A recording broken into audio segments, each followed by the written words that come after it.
নমস্কার, DL Khokon YouTube চ্যানেলের পক্ষ থেকে আপনাদের বিশেষ সংবাদ উপস্থাপন করছি।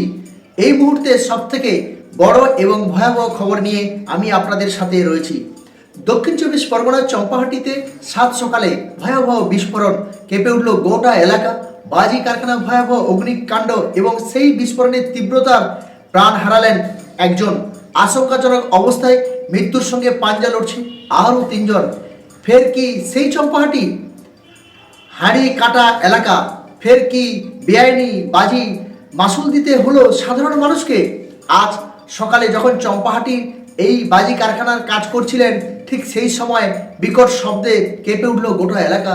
স্থানীয় সূত্রে খবর, বিস্ফোরণটি এতটাই শক্তিশালী ছিল যে কারখানার চাল উড়িয়ে গিয়েছে, দেওয়াল ধসে পড়েছে, চারিদিকে শুধু ধ্বংসের স্তূপ আর পোড়া গন্ধ। পুলিশ এবং দমকল বাহিনী ঘটনাস্থলে পৌঁছালে স্থানীয় বাসিন্দারা জানিয়েছেন, হঠাৎ করেই একটি বিকট আওয়াজ শুনতে পান স্থানীয় বাসিন্দারা। ধোঁয়ায় ঢেকে যায় পুরো এলাকা। কারখানার ভেতরে থাকা শ্রমিকরা পালানোর সুযোগ পর্যন্ত পায়নি। উদ্ধার কাজ শুরু হতেই দেখা যায় একজনের নিথর দেহ পুড়ে ছাই হয়ে রয়েছে। বাকি তিনজনের রক্তাক্ত এবং ঝলসানো অবস্থায় উদ্ধার করে স্থানীয় হাসপাতালে নিয়ে যাওয়া হয়েছে।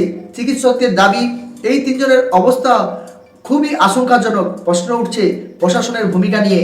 চম্পাহাটির এই কারখানাটি কি বৈধ ছিল, নাকি প্রশাসনের নাগের ডগা দিয়ে দিনের পর দিন মারণ ফাঁদ? ইতিমধ্যেই বারুইপুর জেলা পুলিশ বিশাল পুলিশ বাহিনী এলাকা ঘিরে রেখেছে।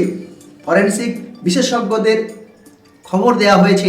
প্রাথমিক অনুমান, বাজি তৈরির মশলা থেকেই কোনোভাবে আগুন লেগে এই বিস্ফোরণ। তবে এই কারখানার মালিক কে এবং তার কাছে বৈধ লাইসেন্স ছিল কিনা তা খতিয়ে দেখছে পুলিশ।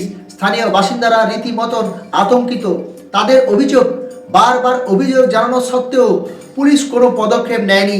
এই বিস্ফোরণের শব্দ কয়েক কিলোমিটার দূর থেকেও শোনা গিয়েছিল বলে দাবি স্থানীয় বাসিন্দাদের।